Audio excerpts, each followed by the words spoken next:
Countdown for blast-off. X minus 5, 4, 3, 2, X minus 1, fire.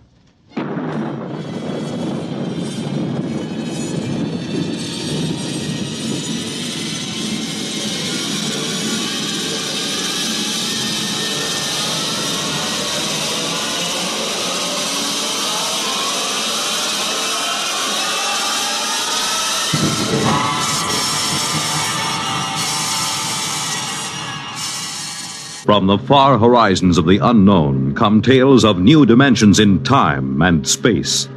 These are stories of the future, adventures in which you'll live in a million, could be years, on 1,000 maybe worlds. The National Broadcasting Company, in cooperation with Galaxy Science Fiction Magazine, presents X minus 1.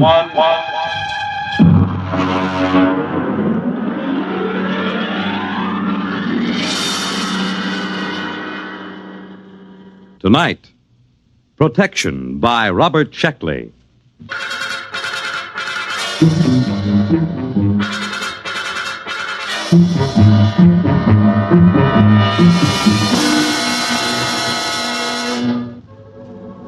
There will be an airplane crash in Burma next week, but it shouldn't affect me here in New York.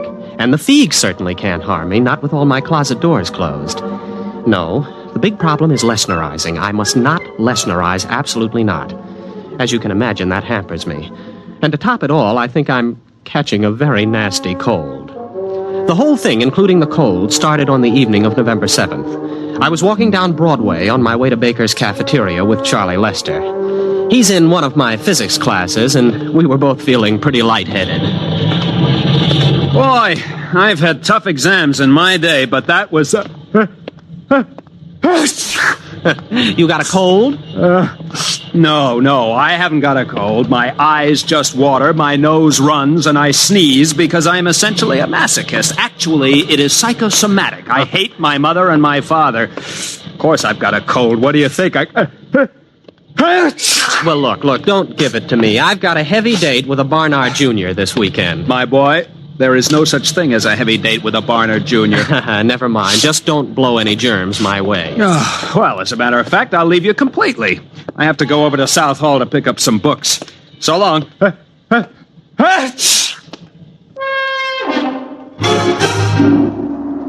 At the moment Charlie left me, I had in my pocket 5 coins, 3 keys, and a book of matches. Just to complete the picture, let me add that the wind was coming from the northwest at 5 miles per hour. Venus was in the ascendancy, and the moon decidedly gibbous. You can draw your own conclusions from this. I reached the corner of 114th Street and began to cross. The truck! Watch out for the truck! Watch out! Huh? What truck? Who? What? There's no truck on the street. What?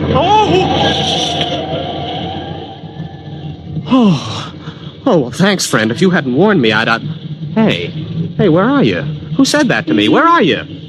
Can you still hear me? Well, sure I can. Where are you? There isn't anybody here. Where are you? Gronish. Is that the referent? Refraction index. Creature of insubstantiality. The shadow knows. Did I pick the right one? What, you're invisible? That's it.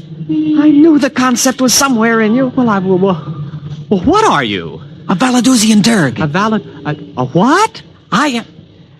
would you mind opening your larynx a little wider, please? You see, I am using your sub-vocalizations to communicate. Now, breathe deeply. That's it. That's it. Ah, that's better. Well, let's see now.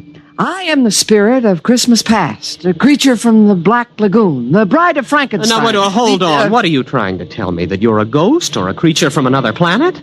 Same thing, obviously. Oh, well, that makes it all perfectly clear. Any fool can see that a disembodied voice must belong to someone from another planet. Exactly. I'm invisible on Earth, but my superior senses spotted approaching danger and warned you of it. Well, thanks. Thanks anyway about that. Well, what are you? One of those strange voices that warns Aunt Minnie to stay out of the elevator? Which then crashes to the basement? Something like that. Well, goodbye. What's the matter? Well, not a thing, except that I seem to be standing in the middle of 114th Street talking to an invisible alien from the farthest reaches of outer space. I suppose only I can hear you. Well, naturally. Oh, great. Well, you know where this sort of thing will land me. The concept you are subvocalizing is not entirely clear. Now, look, please, go back to one of my childhood traumas where you came from and let me alone. Thanks for the warning about the truck.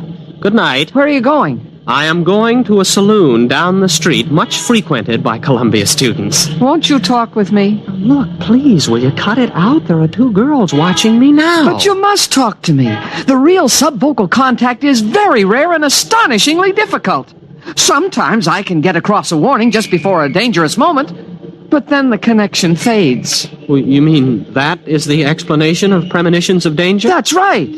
Conditions might not be right for this kind of contact for another 100 years. Look, this is very interesting stuff for Professor Ryan at North Carolina, not for the physics department at Columbia. I have heard statistics about the overcrowding of mental hospitals, and I am not interested in contributing to that condition. Besides, there's a cop looking at me. I appreciate your social situation, but this contact with me is in your own best interest. I want to protect you from the myriad dangers of human existence. Get lost. Well, I can't force you. I'll just have to offer my services elsewhere. Goodbye, friend. Goodbye. Oh, just one last thing. Stay off subways tomorrow between noon and 1:15 p.m. Why? Someone will be killed at Columbus Circle, pushed in front of a train by shopping crowds. You, if you're there. Goodbye. No, what? Someone will be killed there tomorrow? Are you sure? Of course. It'll be in the newspapers? I should imagine so. And you know all sorts of stuff like that? I can perceive all the dangers that radiate toward you and extend into time. My one desire was to protect you from them. Oh. Well, look, will you wait till tomorrow evening? Those two girls are giggling now. You will let me be your protector? I'll tell you tomorrow after I read the late papers. The item was there, all right. I read it in my furnished room at 113th Street. Man pushed by the crowd, lost his balance, fell in front of an oncoming train. Well, this gave me a lot to think about while I waited for my invisible protector to show up. By the time he contacted me, I didn't know that I liked the whole idea. Don't you trust me? I just want to lead a normal life. If you lead any life at all. That truck last night? That was a freak. A once-in-a-lifetime hazard. It only takes once in a lifetime to die. There was the subway, too. No, well, that doesn't count. I hadn't planned on riding it today. But you had no reason not to ride it. That's the important thing. Just as you have no reason not to take a shower in the next hour. Why shouldn't I? A Miss Flynn who lives down the hall is now taking her shower and will leave a melting bar of pink soap on the pink tile of the bathroom floor. You would have slipped on it and suffered a sprained wrist. Not fatal, huh? No. Hardly in the same class with, let us say, a heavy flower pot pushed from a rooftop by a certain unstable old gentleman. Well, when is that going to happen? I thought you weren't interested. I am very interested. When? Where? Will you let me continue to protect you? Well, now, just tell me one thing. What's in this for you? Satisfaction. For a Valadusian Durg, the greatest thrill possible is to help another creature evade danger. But isn't there something else you want out of this? Some trifle like my soul or rulership of the earth? Nothing. To accept payment for protection would ruin the emotional experience. All I want out of life, all any Durg wants, is to protect someone from the dangers he cannot see, but which we can see all too well. We don't even expect gratitude. What about the flower pot? It'll be dropped at the corner of 10th Street and McAdams Boulevard at 10:30 tomorrow morning. 10th and McAdams. Where's that? In Jersey City. But I've never been to Jersey City in my life. Why warn me about that? I don't know where you will or won't go. I merely perceive dangers to you wherever they may occur. What should I do now? Anything you wish. Just lead your normal life.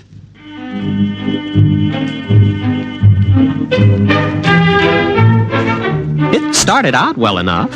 I attended classes at Columbia, did homework, saw movies, went on dates, played table tennis and chess, all as before.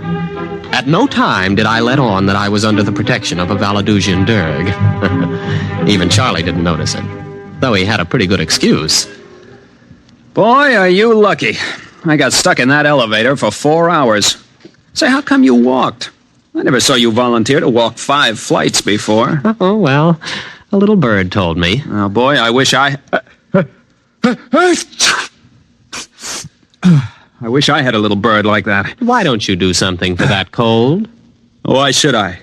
What's it ever done for me?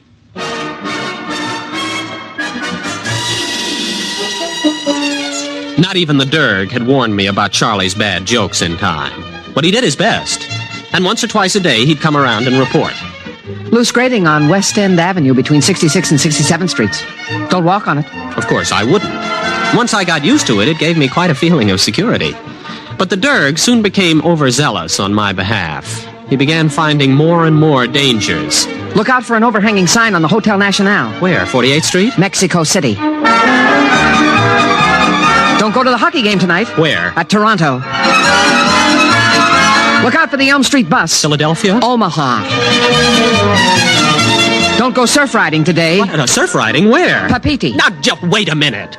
Do you plan on reporting every potential danger on Earth? Oh, these are only a very few that you may be affected by. In Mexico City and Papiti? Why not confine yourself to the local picture? Greater New York, let's say. Locale means nothing to me. I must protect you from everything.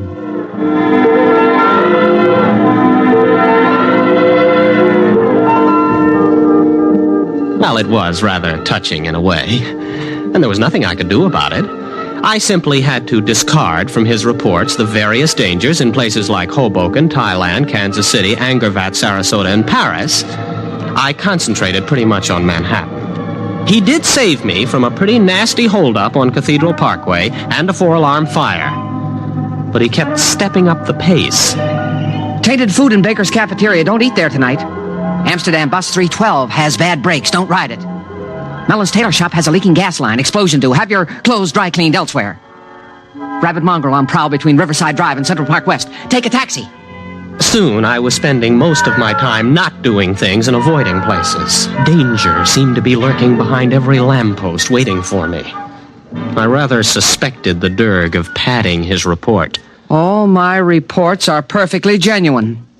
If you don't believe me, try turning on your lights in the psychology class tomorrow. Why? Defective wiring. Look, I don't doubt your warnings. I just don't think life was this dangerous before you came along. Well, of course it wasn't.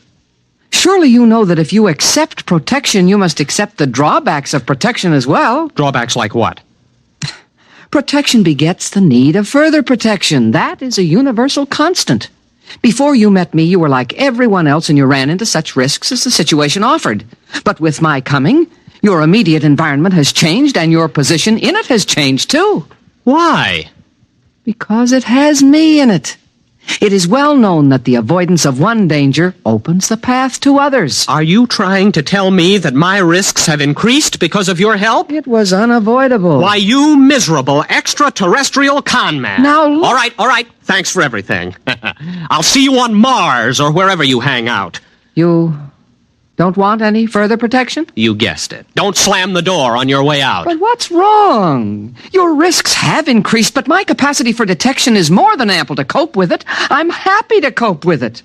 So it still represents a net gain in protection for you. Yeah, I know what happens next. My risks just keep on increasing, don't they? Not at all.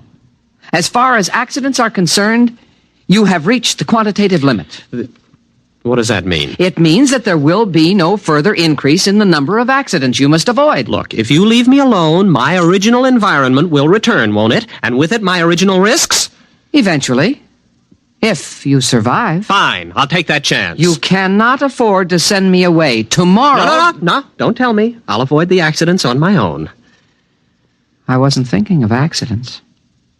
What then? I hardly know how to tell you. A gamper is after you. Oh, again. A what?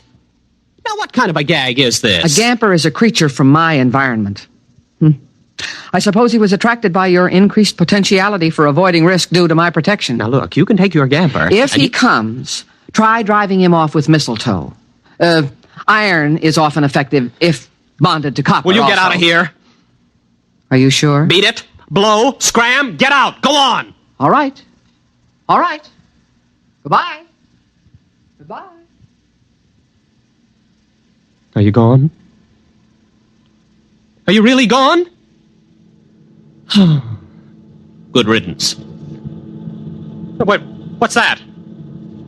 Durg, is that you? Hey, your motor's running. Durg? What is it? What is that? What is that? Oh, it's the Gamper. Durg, get me out of this. Durg! Durg, get me out! Durg, come back, Durg! Did you call? Oh, the Gamper. Mistletoe, wave it at the Gamper. Where in blazes am I going to get mistletoe? Iron copper, then. Copper. Oh, I've got a paperweight on my desk. The chair leg is iron. Touch it with the copper, quick!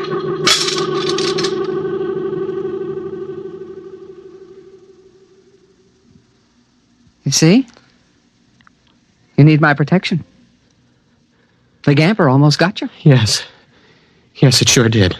You'll need some things. Wolfbane, amaranth, garlic, graveyard mold. But the Gamper is gone. Yes. However, the grailers remain, and you'll need safeguard against the leaps, the figs, and the melgarizer. I'll give you a list.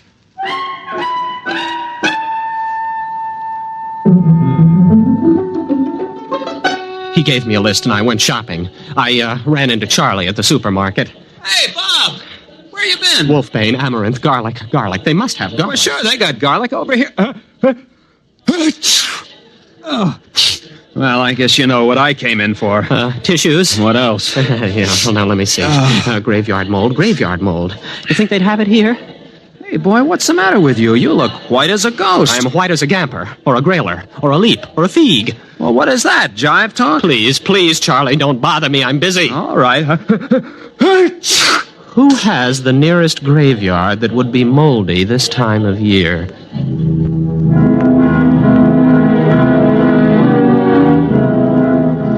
It was a game between these extraterrestrials, and I was in it. Some of them wanted to kill me, some to protect me. None of them cared for me, not even the Durg. And the situation was all my fault. At the beginning, I had the accumulated wisdom of the human race at my disposal. That tremendous and distinctive hatred of witches and ghosts, the irrational fear of alien life. For my adventure has been played out 1,000 times, and the story is told again and again, how a man dabbles in strange arts and summons up a spirit. By so doing, he attracts attention to himself, the worst thing of all. So I was welded inseparably to the Durg, and the Durg to me. Until yesterday, that is. Charlie came to my room to visit. Hey, boy, how you been? I haven't seen you in class for a while. Oh, you mind if I hang up my coat? No, don't. No, don't open the closet door. Well, what's the matter? What's in there? Nothing, only that's the only way to hold off the figs, by keeping closet doors closed. The leaps are more menacing, but the eye of a toad seems to stop them. And the melgarizer is dangerous only in the full of the moon. Only in the... Uh-huh. Well, Bob, it's been grand. Bye.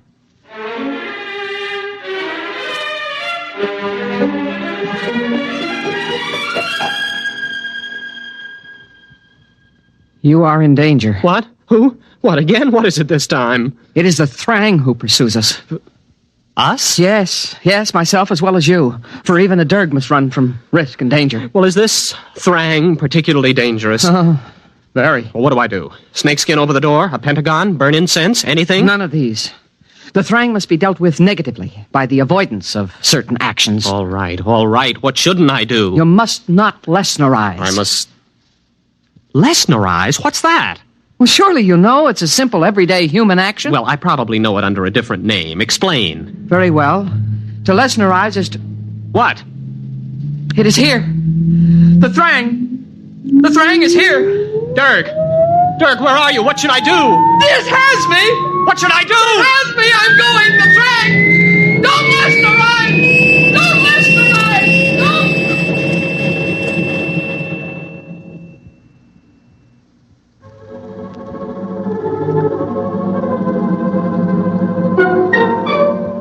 So I'm sitting tight now. There'll be an airplane crash in Burma next week, but it shouldn't affect me here in New York.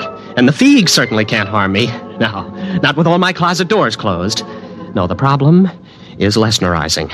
I must not Lesnerize, absolutely not. If I can keep from Lesnarizing, everything will pass and the chase will move elsewhere. It must. All I have to do is wait them out. Trouble is, I don't have any idea what Lesnarizing might be. A common human action, the Durg said. Well, at the moment, I'm avoiding as many actions as possible. I've caught up on some back sleep, and nothing's happened. So that's not Lesnarizing. I went out and bought food, cooked it, and ate it. That wasn't Lesnarizing.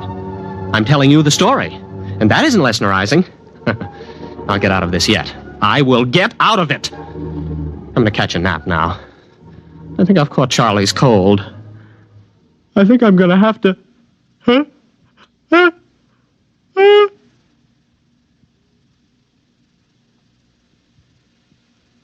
You have been listening to Protection by Robert Shekley on X-1.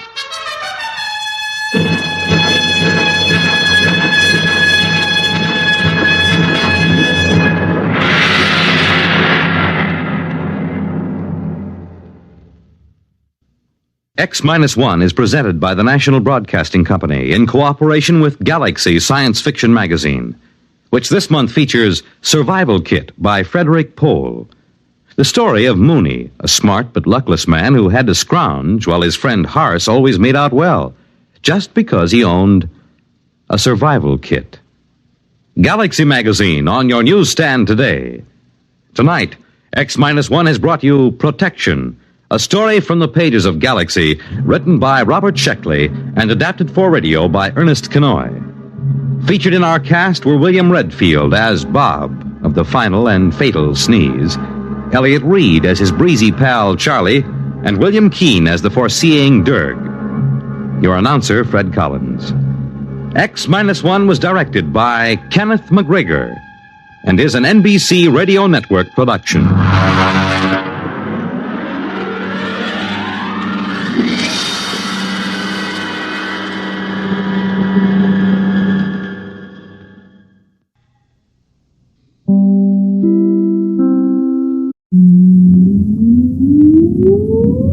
Countdown for blastoff.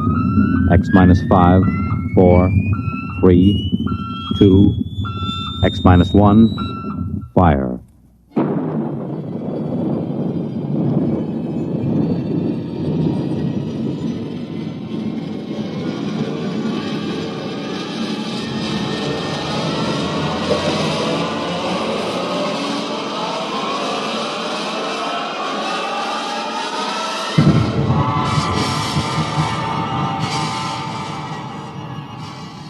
From the far horizons of the unknown come transcribed tales of new dimensions in time and space.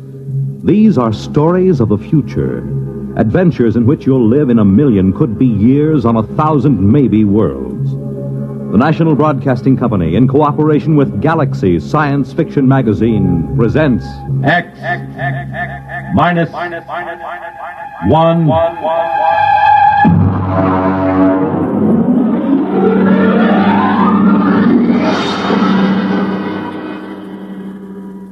tonight's story, Soldier Boy by Michael.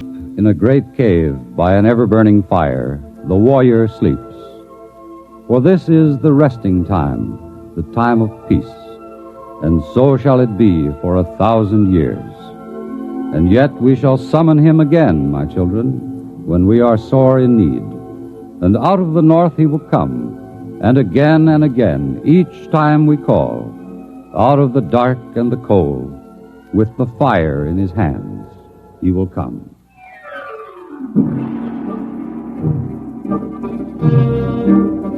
I was off duty when the call came to report. I was off duty and out of uniform. As a matter of fact, I was in a bar, drunk. Bossio had just spilled a beer over me. I cussed him out, and when I looked up, there was a shore patrol standing over me. Captain Dillon? Well, where did they find you, Buster? Did you flunk out of high school or get into a fight with your father and run away from home? Captain Dillon, I have a message for you. Well, look, Bossio, this is humanity's finest. He has joined the service to protect home and hearth against the savage aliens. Touching, Dillon, touching. Are you Lieutenant Bossio? I have a message for you, too. Have a drink, kid. No, thank you, sir. Well, Listen to that, sir, Basio. This kid has got morale. It's a fact, Dillon. He's crawling with it. Sure, I haven't heard morale like that since the Second Martian Revolt in 23. Boy, don't you know that the armed service is a scrap heap? Do not use the best iron to make nails or the best men to make soldiers. Old Chinese proverb. I didn't raise my boy to be a soldier. Ancient folk song. Please, Captain, Lieutenant, I'm just doing what they told me to. I'm supposed to tell you to report to division headquarters. Uh-huh. And they told you to try every bar on the strip and you'd be sure to run into us, huh? Yes, sir. Those were Colonel Swift's orders. A good commander. He knows the whereabouts of his troops. All right, Basio, drink up. Let's go. Duty calls.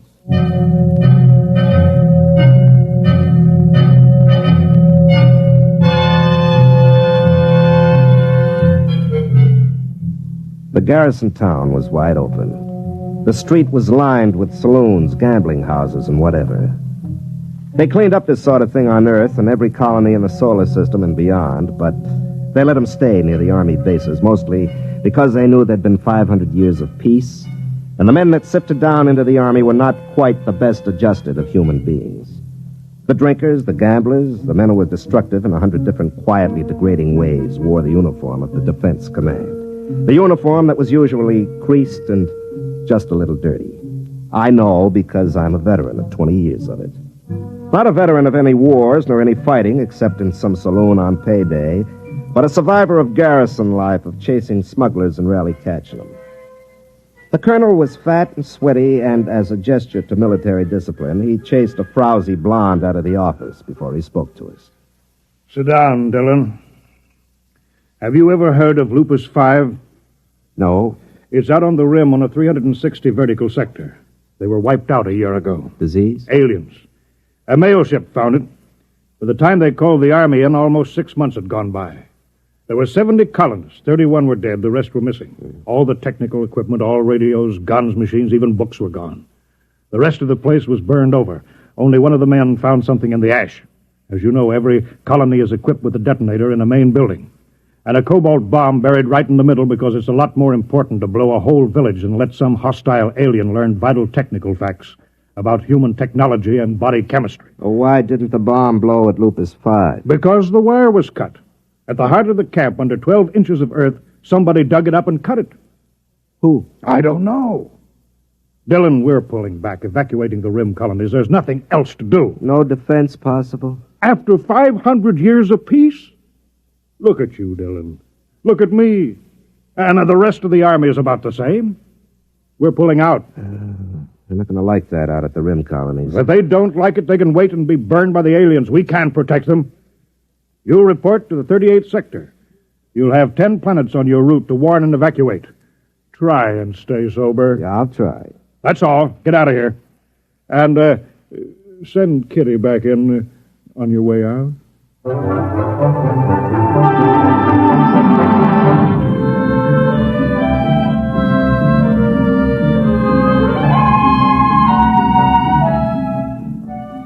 We cleaned up 3 planets, delivered the dispatches from headquarters, and tried to find out if they had anything worth drinking in the colonies. Usually they didn't.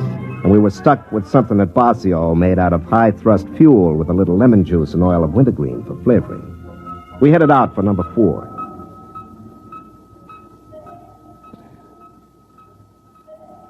Hey, Dillon. You want another belt? No, not now. I got to feed orbits into this fool computer. Light up. Come on. There she goes. You know, it's funny. What? Life. You're a 90-proof philosopher, Basio. Nah. Look, we come down on a planet. Nobody talks to us. We can stand out in the landing field in snow or sand or whatever they got on their miserable planet. Nobody wants us. Well, look at you. Can you blame them? No, you don't get it. What are we here for? To save them. To shove a firecracker under their tails and get them out while there's still time. What do they call us? Soldier boy. Drunken bum. Now, what do they do that for? 3 guesses. Yeah, like on that last one. They almost mobbed us. Every time we walked out in the street, they looked at us as if these uniforms were some kind of a an insult. Well, look up your history, Basio. There's been too much misery tied up with soldier suits of some kind. It's practically a racial memory. Ah, baloney. They got no call to treat us like we were criminals. They would have shot me down if you hadn't taken off so quick. Yeah, look, Basio. If somebody comes and tells you got to get off the planet that's been home for 20 years and then wrecks their best restaurant in a brawl, what do you expect? A medal? I guess you're right. Hey, that was some scrap. Yeah. I didn't like the way that stuck-up head waiter called me soldier boy. I'll do it all over again. I know you would. On the next planet, do your drinking on the ship. It's safer all around. Well, they still got no right to be so stuck up. After all, somebody's got to be in the Army. Yeah, I guess so. Well, that's the last orbit. Pass me the bottle. Huh?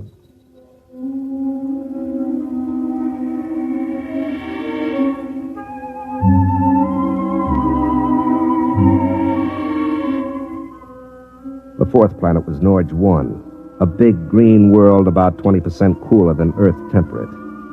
They'd heard about the evacuation, and when we sent the scout down on the landing field, there was a crowd gathered. When I opened the hatch, I could smell a wet, heavy breeze that meant snow. It was below freezing, and Army-issue cold weather gear wasn't worth much. I waited out at the edge of the field for 15 minutes, waiting for somebody to take notice of a ship of the United Earth Defense Command. I just stood there in the cold wind with a pint to keep me warm. Finally, somebody came out to talk to me. What do you want? I'm Captain Dillon. I have a message from Fleet Headquarters. You in charge here?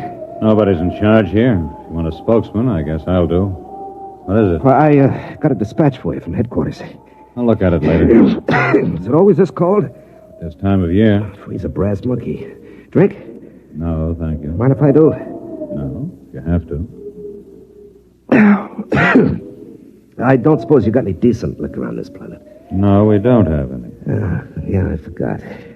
All right, let's get going. We haven't got much time.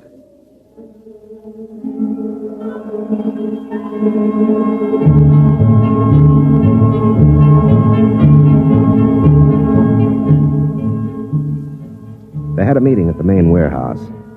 Russell read the dispatch and the order for evacuation. It took them a long time to understand. They took it pretty well, but then these were pioneers. Pioneers. Before you settle a planet, you boil it and bake it and purge it of possible diseases.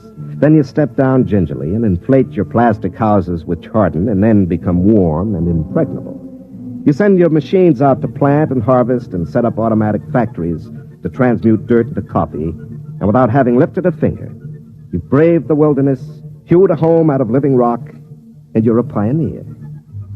Of course, they were angry, and as usual, they'd take it out on me.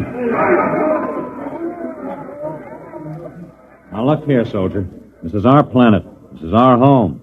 We demand some protection from the fleet. I've been paying taxes for all of you all these years, and it's about time you earned your keep. Maybe, Mr. Russell, maybe, but there is no fleet. Oh, there are a few hundred half-shot old tubs that were obsolete before you were born, and there are 4 or 5 new jobs for the brass and the government, but that's all the fleet there is. Now, look, it's 10:30 now, and those aliens might be coming in at any time, for all we know, so we'd better get going. Lieutenant Basio has gone on to the sister colony at Planet 2 of this system. He'll return to pick me up by nightfall, and I've been instructed to have you gone by then.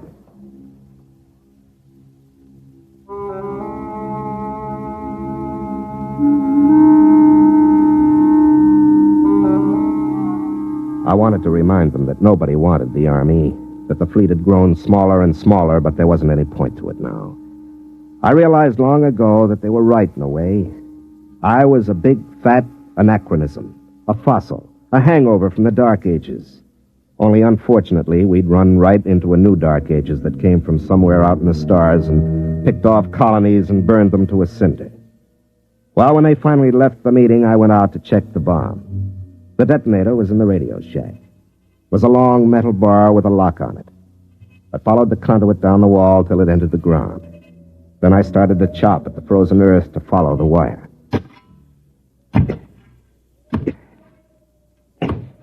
Captain Dillon. Yeah? How many people can your ship take? Well, she sleeps too, won't take off with more than 10. Why? We're overloaded. There are 60 of us, and our ship won't take over 40. We came out in groups, so we never thought. You sure? It's only a little ship. She's all we could afford. Well, it looks as if somebody's going to find out firsthand what those aliens look like. It's not very funny. All right. Maybe the colony on 2 has room. I'll call Basio and ask. Aren't there any fleet ships within radio distance? Look, the fleet is spread out kind of thin nowadays. Yeah.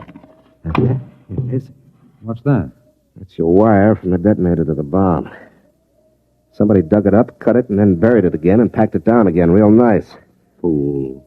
Who? One of us, of course. I knew nobody ever liked sitting on a live bomb like this, but I never You mean one of your people? Isn't that obvious? Why? Well, they probably thought it was too dangerous, like most government rules. Maybe one of the kids. No. There was a bomb wire cut on Lupus 5 just before the alien attack. Maybe an animal? No, no animal did that. Some coincidence, huh? The wire at Lupus 5 was cut just about before an alien attack. Now, this one was cut, too, newly cut. So something knew enough about this camp to know that a bomb was buried here and also to know why it was. Something didn't want the camp destroyed, so it came into the middle, traced the wire, dug it up, and cut it, and then walked right out again. What'll we do? Pass out your guns. Try not to scare them. I'll be with you as soon as I've spliced this wire.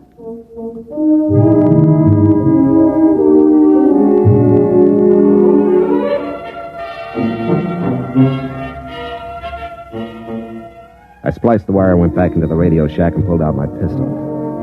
I checked it and primed it and tried to remember the last time I'd fired it. The snow began falling near noon. By 1 o'clock, the visibility was down to 0. I tried to contact Basio to tell him to hurry. He didn't answer. I figured he was probably drunk or sleeping it off. I suppose I should have been out organizing some kind of defense, inspiring everybody with grim, lantern-jawed courage. But as a matter of fact, my jaw is somewhat slack, and I'm not strong on courage. So I took a belt from the bottle and considered things. The tension was beginning to get me.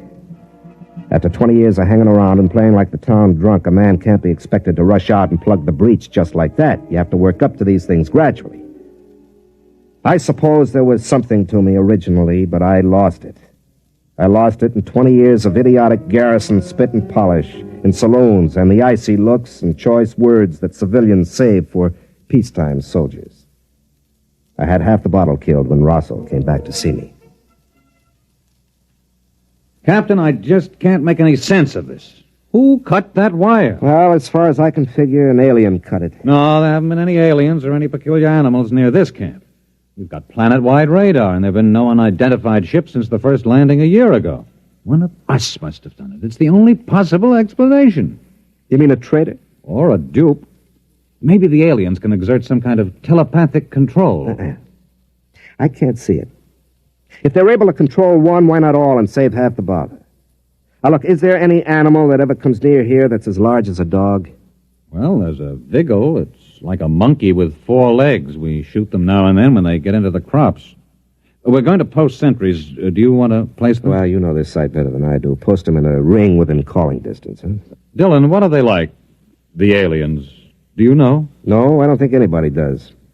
We don't know what they look like, or what they think like, or where they come from. Do you think they've landed yet? Don't know. With this snow coming down, they could be out there in the woods right now, and we'd never know.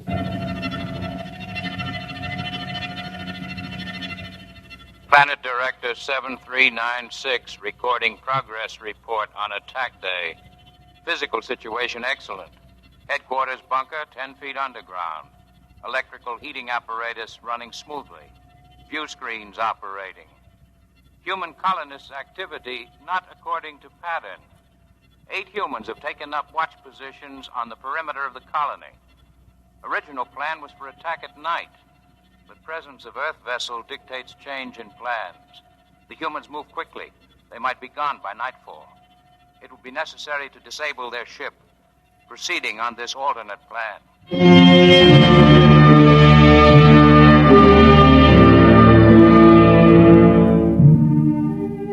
At noon, Rossell reported that Planet 2 didn't answer his call. Basio might be drunk, but the colony on 2 wouldn't be. If there was no answer, it was because they were dead. The people were quiet and frightened. Some of the women were beginning to cry. They brought me coffee now. It had begun to dawn on the women that they might be leaving without their husbands or sons. They had their ships stripped down and they were loading. The ones that were going stood outside and stripped off their clothes. Cold weather gear of 40 people weighed enough to get a few more on board. In the end, the ship took 46 people. When they were all loaded and they cleared the landing field and the hatches closed, you could hear the generators surge for a lift. But then there was a sharp burning smell and she never got off the ground. Dylan. Over here under the tree. What happened? The lining's burned out. She's being repaired. How long will it take to fix? 4 or 5 hours. It'll be dark by then. It seems like they want to wait till the dark. Probably aren't many of them. Might mean that, or maybe they see better at night, or maybe they move slow. You got any idea how they got to the ship? No. You know, I've been in the Army 20 years. This is the first time I was ever in a fight. I never shot at anybody. I always figured I'd be afraid. Well, there doesn't seem to be any sense in being afraid. There's nothing to do but wait until night comes.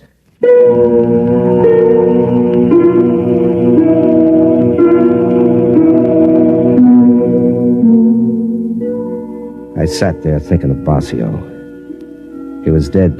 There wasn't much doubt of that. Probably died dead drunk and not giving a solitary hoot. I stared out into the snow and thought the same thought over and over. Basio is dead. Basio is dead. In all this dog-eared, ape-run universe, he was about the only friend I had, and so naturally he was dead. Dead because he tried to come out here to help these people. People who cursed him and called him a drunk, which he was, and a brawler, which he was when somebody crossed him. But he was the one who came to help. And in short time, I'd be staying behind so that some colonist could jam himself aboard my ship and lift out to safety. And I'd die to save somebody I didn't even know. Somebody who 24 hours before would be ashamed to be found in my company. They come to an army for help too late. An army like me, sodden and not knowing whether they can fight or not. Dylan. What? Over there at the edge of the woods. Something moving. You can see it through the snow. Look out. How far do you make it to that tree? About 50 yards. 50 yards. There it is, you see, by the bush. 50 yards, no wind, half charge. I have a feeling I'm forgetting something. Well, here goes. You got it! Get down. Maybe more of them. Wait and see. I saw it clear when it jumped. It was one of those monkeys. Maybe. We'll see.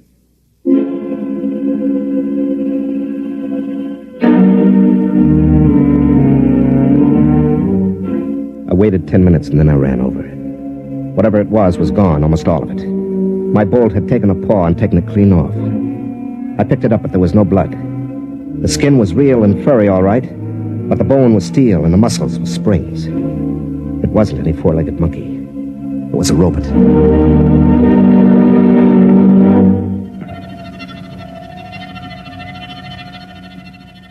Planet Director 7396 recording progress report on attack day. Due to component tube failure, small robot unit out of control. Wandered towards settlement. Took calculated risk with poor seeing due to snow that humans would overlook it and still think of it as an animal, even firing with ports open. But a part of the robot is missing and the humans have found it. There will be no chance to disable the smaller ship now. In order to carry out total destruction, the settlement will have to be detonated. The settlement will have to be bombed from previously planted locations. I will have to leave control bunker for a more distant position as soon as protective armor is put on. I will proceed to carry out this plan. I realize this is not the ideal operation. It is more disciplined to capture humans and their equipment undamaged, but total destruction is necessary. For further operations, recommend duplication of essential controls on robots. The procedure of planting them on worlds before colonization by humans in the shape of local animals demands perfect operation when attack day arrives, or the resident director planted at the same time on each world will be unable to carry through attack plans.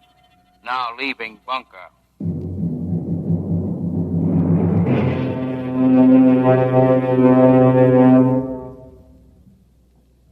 That's how they got the ship, all right. Probably slipped a vigil through the aft port and left it in there to foul the lining. Wonder what else they've got. Well, probably all kinds of things. Must have been some kind of lizard that went under and cut the wire. A spicer lizard. They can burrow underground. And we've got a bat that could do aerial reconnaissance for them. Well, they know everything about you, and we don't know anything about them. They're probably sitting out there right now, swarming behind those trees, waiting for it to get nice and dark.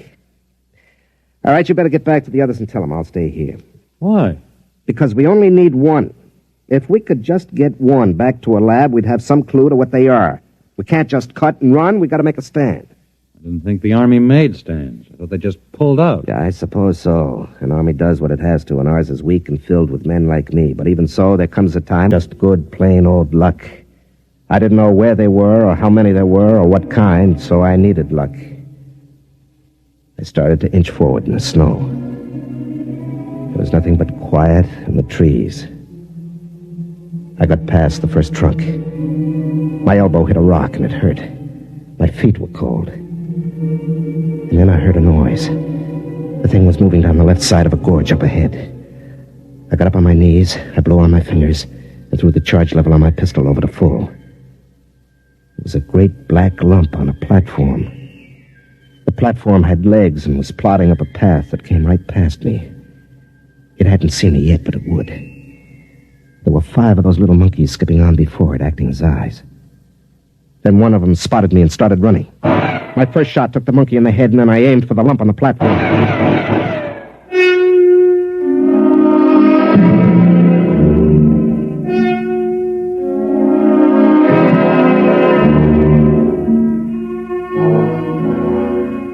They got one blast off before I hit anything vital. It burned across my shoulder, my shirt charred. It felt as if I'd been hit in the arm with an axe. Nothing else moved. The monkeys were stiff like statues, and the platform was on its side. Through a hole in the black lump, something gray and soft was oozing out. I looked around and saw the robots frozen, and I realized I'd got them. I'd hit the guide, the alien who was directing the robots.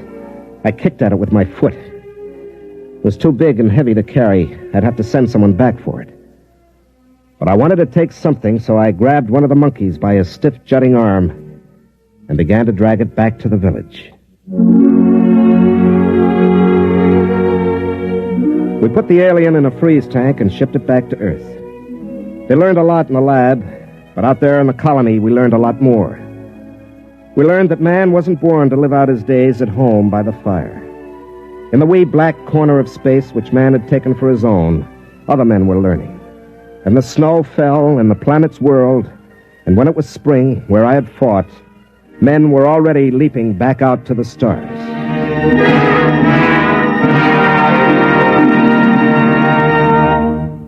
You have just heard X-1, presented by the National Broadcasting Company in cooperation with Galaxy Science Fiction Magazine, which this month features The Native Problem by Robert Shekley, in which a misfit discovers that there is not plenty of room in space for his kind, that in fact there is less room in space for him than anywhere else. Galaxy Magazine, on your newsstand today. Tonight, by transcription, X-1 has brought you Soldier Boy, a story from the pages of Galaxy written by Michael Shera and adapted for radio by Ernest Kenoy. Featured in the cast were Larry Haynes as Dillon, Ralph Bell as Bossio, Alan Hewitt as Russell, Bob Hastings as the shore patrolman, Wendell Holmes as the colonel, and Kermit Murdoch as the alien. Your narrator was Floyd Mack. This is Fred Collins speaking. X-1 was directed by Daniel Sutter and is an NBC Radio Network production.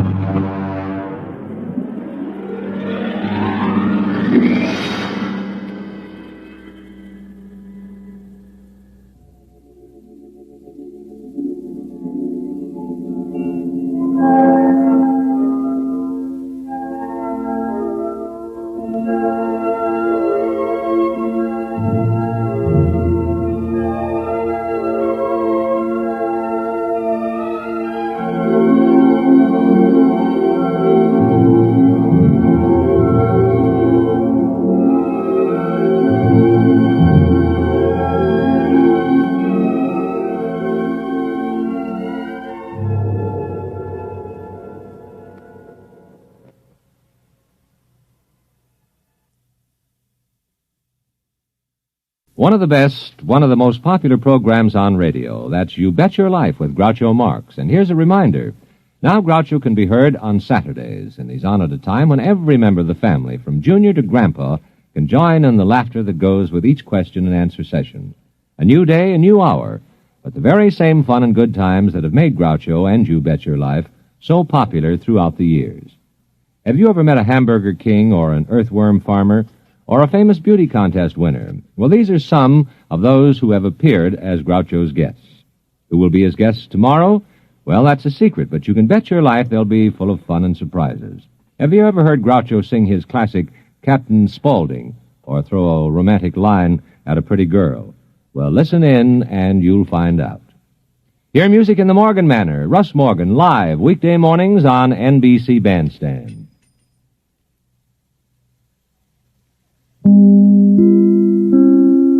In just a moment, X-1. But first, some of the funniest situations you've ever witnessed occur every Wednesday night when the devilish imagination of MC Jack Bailey gets to work on NBC's Truth or Consequences. You won't believe it until you hear it, so listen in tomorrow.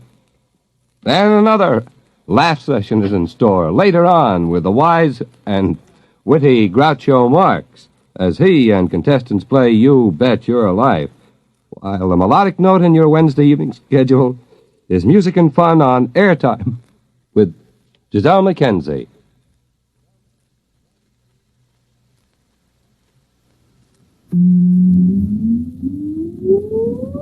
Countdown for blast off. X-5, 4, 3, 2, X-1, fire.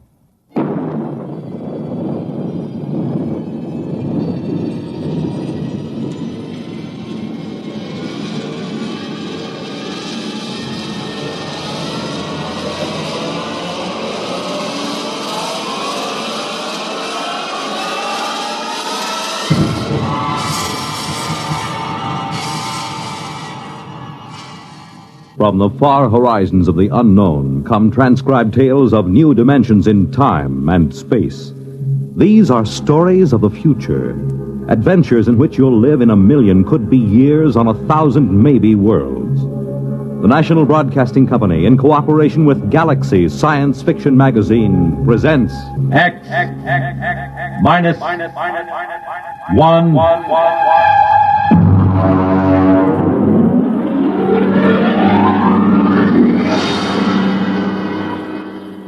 Tonight, the Mark Clifton story, Star Bright.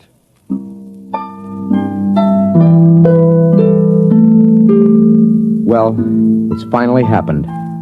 I've known it would for a long time now. That's why I'm writing this, in the hopes that you'll understand and not think me mad. Whatever the outcome, I hope you will not judge me too harshly for what I've done or failed to do. Mr. Holmes. Mr. Holmes. Come in. Oh, hello, Chief.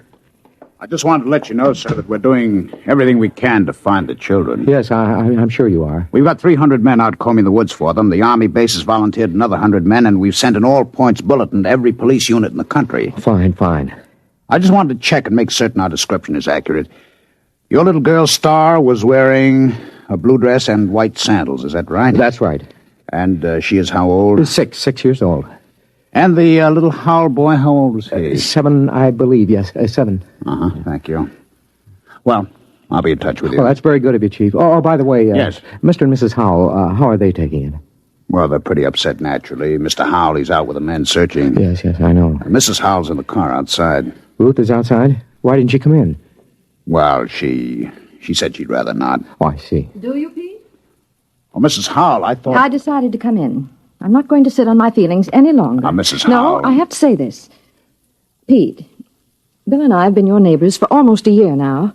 Our children have been almost inseparable. I know that. Then how can you just sit here writing letters when they may be lost somewhere or in trouble? Why aren't you out with Bill and the rest of them searching? I can't. Ruth, I know how you feel. Please try to understand. I intend to help find Bobby and Star, but I must do this first. Why? What's so important about Ruth, it? I'm sorry. Sorry? Then why don't you act like a man? You're inhuman. Please. I don't ever want to see you or speak to you again. Ever. Perhaps you won't. What was that, Mr. Holmes? Nothing. Chief, if you don't mind, I'd like to be alone for a moment. Okay, Mr. Holmes. I'll keep in touch.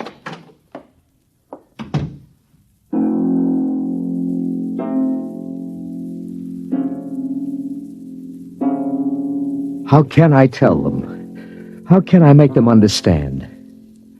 I write this to you because they must be made to understand somehow, but I have to begin at the beginning. I think I first noticed it one evening when Star was 3 years old. I was in my reading chair going over some work. Star was sitting on the floor in the circle of light with her blunt-nosed scissors and scraps of paper. Her long silence made me glance down. And then we glue this together, put a line here and there. Star? Like that. Star? What is it, Daddy? Can I see what you've made? Uh-huh. Well. It's quite a coincidence. What? You know what they call a piece of paper joined together with a half-twist like this? Nope. It's called a Mobius strip. You mean somebody already made one? A man named Mobius, mathematician, long time ago. Did he know you can put a line on it like that, so it has one side all joined? Yes, he did. Someday I'll tell you what it means. Now do it. What? Tell me about a Mobius strip. Very complicated. Then read me about it. Oh, you wouldn't understand, honey. Read me anyway. Okay, young lady. But I warn you, it'll be like one of those nonsense rhymes. At least, I hope it will.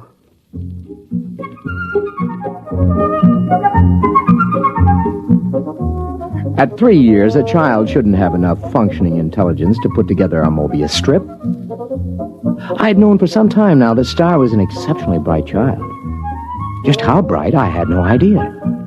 Not until I began to read to her from an advanced physics book, The Theory of the Mobius Strip. To the power of infinity. Now then, are you sufficiently mixed up, young lady? Daddy, you know what? What? You read too slow. You say a word, then I think a long time, then you say another word. Oh, I see. Just, what would you have me do about it? Well, teach me to read. Then I can think as quick as I want. The word is quickly. It's an adverb. Oh, Daddy, really? You pick on such unimportant things. I want to learn to read. Okay. When would you like to begin? Right now, tonight.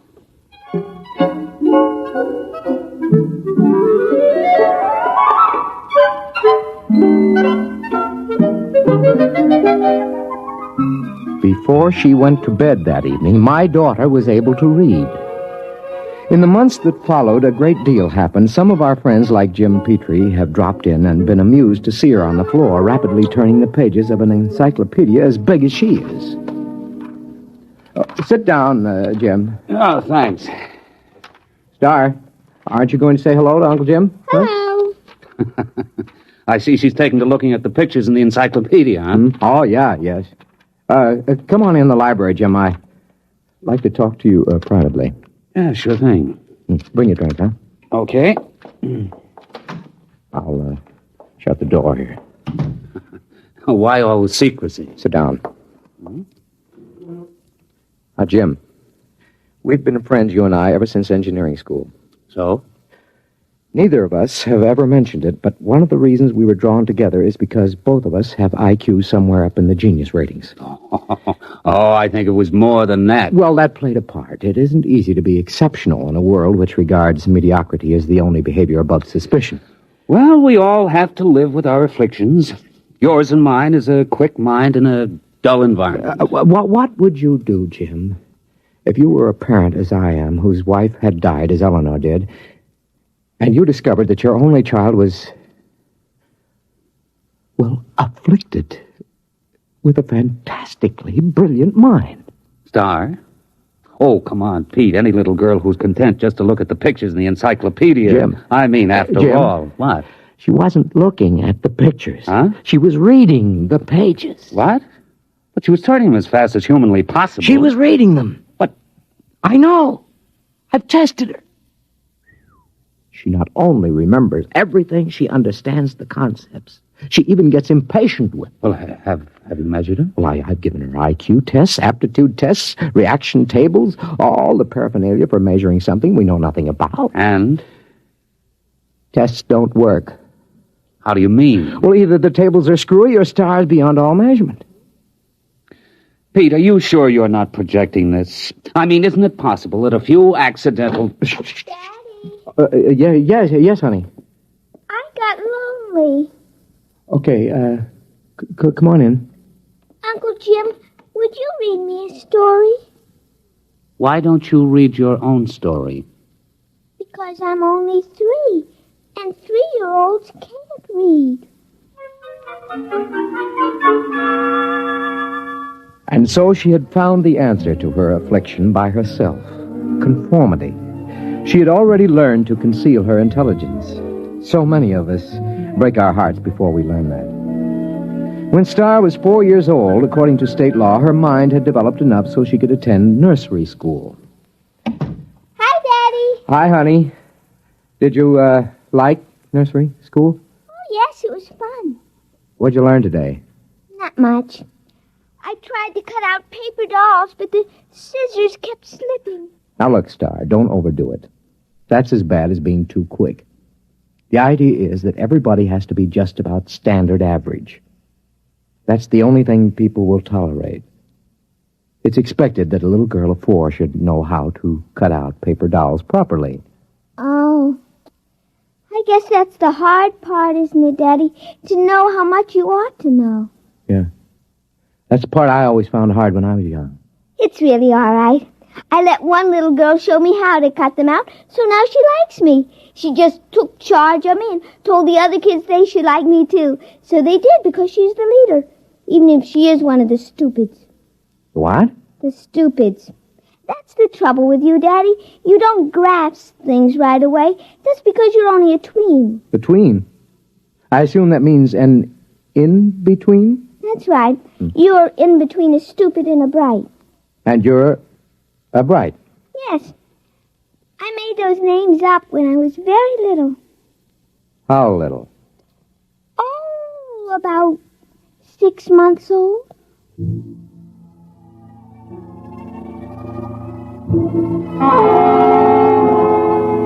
The thoughts began to whirl around in my head after that one. A small fear kept growing inside me. How profound was this little imp that was staring up at me? How much did she understand already? Even as the thought formed, I learned the final horrifying fact about my little girl. It's all right, Daddy. Don't be afraid of me. Well, how did you know that I was thinking anything like that? Well, I just figured it out. Star. Yes, Daddy? Now, I want you to answer me honestly when I ask you this next question, will you? Yes. Star. Can you read people's minds? Are you a telepath? Well? Yes, Daddy. I thought so. You read my mind just now, didn't you? Yes. Now, I'd like to know something else. All right. Can you teach me to do it? You're already learning it, Daddy. The trouble is you're so slow you didn't even know you were learning. Oh, I see. Daddy? Yeah?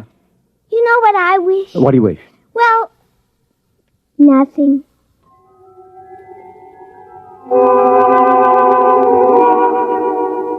All the same, I knew exactly what she was wishing.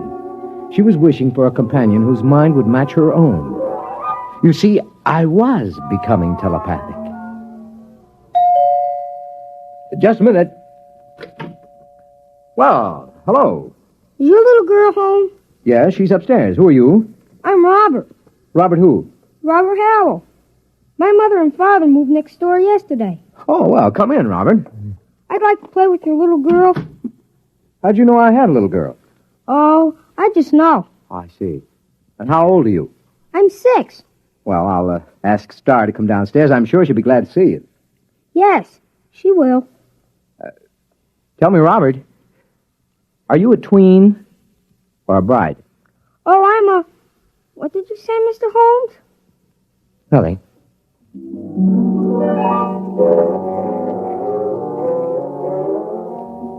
I didn't have to say it.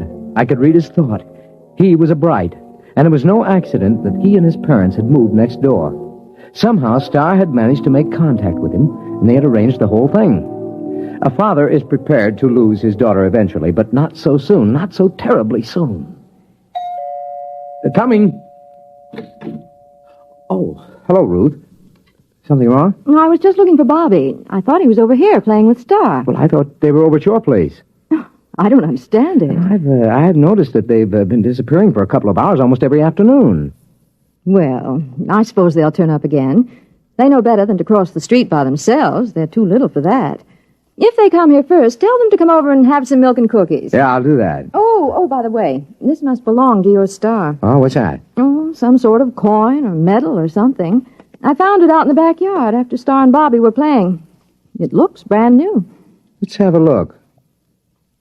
Oh, is something wrong? Did you say you found this in your backyard? Yes. What is it? I don't know. Well, I've got to get back.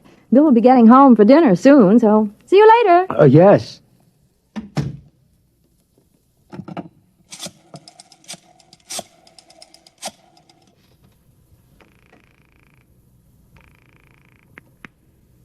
Hello? Jim? Yes. Do you have a portable spectrophotometer? Well, sure, we've got a dozen here at the lab. Pack one up and get over here right away, will you? Well, Pete, I don't quit till 5. Look, do as I say, huh? It's important. Well, okay.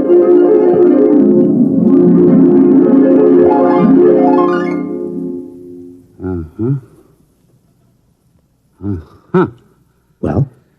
Let me check the amount of radioactivity again. You've checked it 4 times. That's about it. Okay. What's your opinion of this coin? Well, first of all, let me say this. It's the real McCoy. And? Also, it doesn't exist. Makes sense. Look, Pete, that coin is pre-Egyptian. It's hand-cast. It's made out of one of the oldest bronze alloys, one that was lost 4,000 years ago. So it's 4,000 years old. It is and it isn't. What do you mean? Listen, Pete, old coins show wear. The edges get rounded with handling. The surface oxidizes. The molecular structure changes, crystallizes. Pete, this coin is authentic, and yet it's brand new. It might have been struck off yesterday. You realize, of course, that that's impossible. Where'd you get it, Pete? I don't know. I think the kid's got it. Star? Yes. How? I don't know. I'm almost afraid to think. Well, why not ask her? She isn't around. She and Robert are off playing somewhere. Well, do you know where? No, Oh, Jim, it's just too fantastic. It isn't possible. I haven't said a word. I know what you're thinking. As a matter of fact, I was thinking something fantastic. How did you guess? I just guessed. Jim, let's find those kids right now. Okay. Star! Robert! Let's try the playroom. Star? Robert? Not in here. Let's try back here. I hear something. What? Pete, it's coming from the room we were just in. That's impossible. There's no place they could have hidden. I'm going to open that door. Peekaboo, Uncle Jim. There they were. In the middle of the playroom, holding hands, a little shamefaced, a little defiant. Star. Robert, where have you been? Now, I know you weren't in this room a few seconds ago, and there are no windows you could get through. Well? It's nothing, Daddy. We just went a little ways. That is not answering me. Where did you go? You see, Star, we've found this coin. Come on. I shouldn't have to tell you. You're both just tweens. Star, I'm still your daddy. Even Brights have feelings about their parents. Now. I tried to ESP you, Daddy. Did she mean extrasensory perception? Yes. You just don't ESP good, Daddy. Robert does it very nicely. He can always find me when I hide. That's 'cause you don't have much imagination. I do, too. Yeah, but you always have to look at a book to ESP what's in it so you leave an ESP smudge. I just look at where you left the smudge, and I go to that place, and that time, and there you are. Oh, but that's cheating. It isn't. You just haven't got imagination. You can't teleport yourself to a place that hasn't been. I can, too. What about the moon people? They haven't been yet. Oh, Star, they have too. Not for your daddy they haven't, for the things from Arcturus. The moon people were about 10 million light years ago. Now, wait a minute, kids. Hold on. Jim, have you been listening to this? I think I heard it. Now, look, kids. You're either playing a big joke on us older folks, or you've actually figured out a way to travel to places in the past. Right? And in the future, too, Daddy. Star, could you tell us how you do it? It would be easier if I could ESP it to you. Well, just pretend we're stupids and tell us in words. Well, you remember the Mobius strip? I remember. She made it about a year ago, Jim. Well, you join the ends of a strip of paper with a half twist to make one surface. Then you take a sheet and give it a half twist so you can join the edges together all over. That's Klein's bottle. Oh, you know about that. Yes, we know that. Go on. Well, then you take a cube. You imagine a cube, and you twist it. Tesseract? Shh, go on, Star. And you ESP the twisted cube all together the same way you did Klein's bottle. Now, if you do that big enough all around you so you're sort of folded into it, you can teleport yourself any place you want to go. And that's all there is to it. Jim, what do you think? I need another drink, Pete. A big one.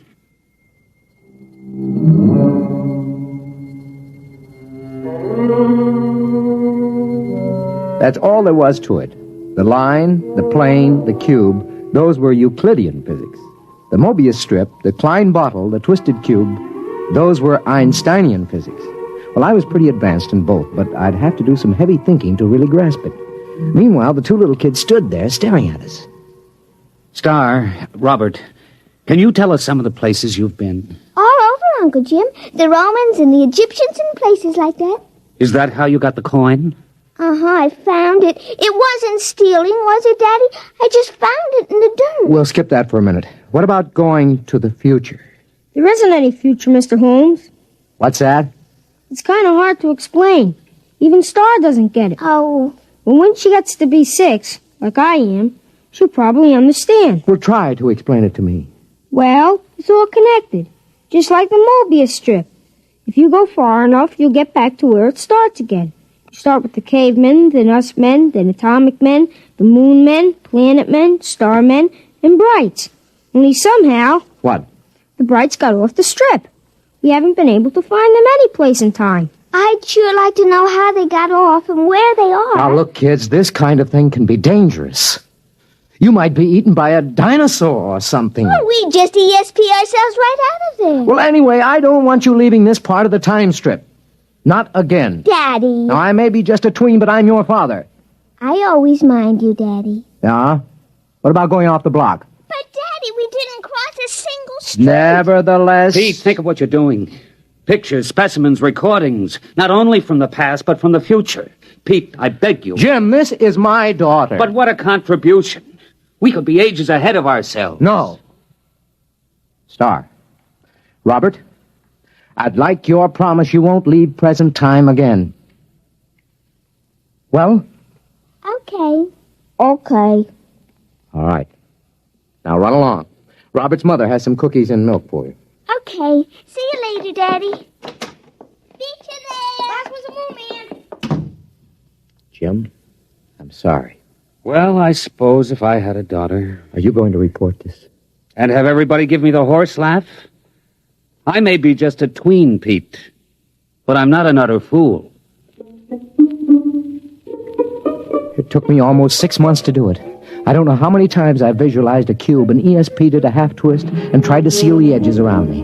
And then once there was a flash, just for an instant. I was concentrating on Caesar's triumphant march into Rome. And for the briefest instant, there it was. I was standing on a roadway watching, and then it vanished. Hey. Hi, Daddy. What are you two characters plotting? Nothing, Daddy. Well, I'm going to my study for a while. Star, Yes, Daddy. you remember your promise about not leaving present time, don't you? Yes, Daddy. You going to keep it? Yes, Daddy. Okay. I'm holding you to it.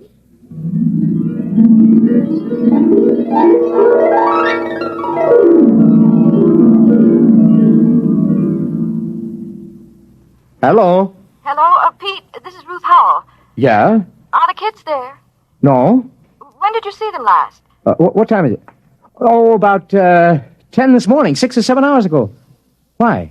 Pete, I'm worried. What's up? Well, they were upstairs in Bobby's room. I was in the living room. Now, I could swear they didn't come downstairs, and yet, when I went up there, they were gone. That was over 5 hours ago. Ruth, are you sure they didn't come down? I was in that living room every moment. Pete, Now, Ruth, don't get panicky. I'm coming right over.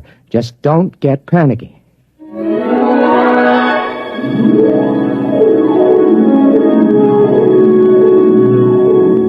There wasn't a trace of them. Well, that isn't exactly true. Remember what Robert had said about Star leaving an ESP smudge? Well, I was able to catch it in Robert's room.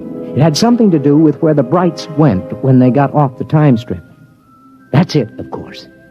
They wouldn't disobey by leaving present time. But isn't it possible that there is more than one present time? Isn't it possible that another now coexists with ours? That's the clue, of course. I'm going to call the police, Pete. I don't think it'll do any good. But we've got to find them. They'd have come back by now. Yes, if they could. What do you mean? Nothing. Well, what are you going to do? I'm going back to my study to think. To think? Aren't you going to look for them? I have to figure out where to look. Well, I'm not going to sit around doing nothing. I'm calling the police.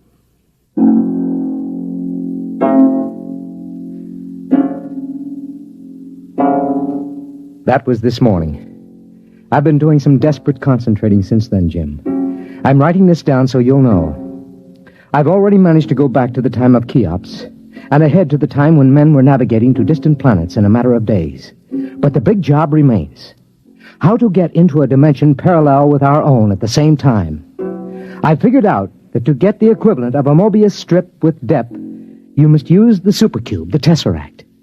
That's what I'm working on at the moment. If I succeed, there is a possibility I may not be able to get back.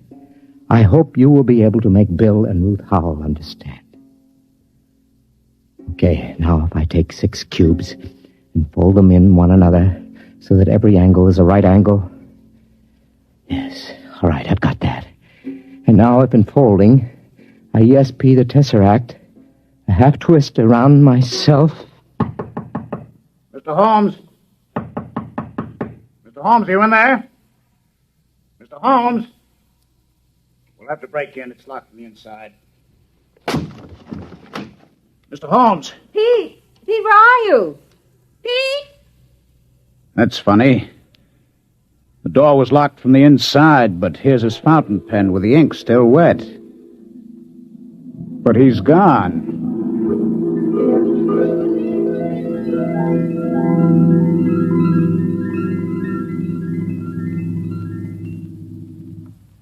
You have just heard X-1, presented by the National Broadcasting Company in cooperation with Galaxy Science Fiction Magazine, which this month features the final installment of Frederick Pohl's novel, Slave Ship, story of a world engaged in the wildest of all possible non-wars, where the order of the day was even wilder still. Spare every animal and throw the men to the wolves. Galaxy Magazine, on your newsstand today. Tonight, by transcription, X-1 has brought you Star Bright, a story from the pages of Galaxy written by Mark Clifton and adapted for radio by George Lefferts. Featured in the cast were Sarah Fussell, Lawson Zerby, Bill Quinn, Billy Harris, Ralph Bell, and Kate Wilkinson. Your announcer, Fred Collins. X-1 was directed by Daniel Sutter and is an NBC Radio Network production.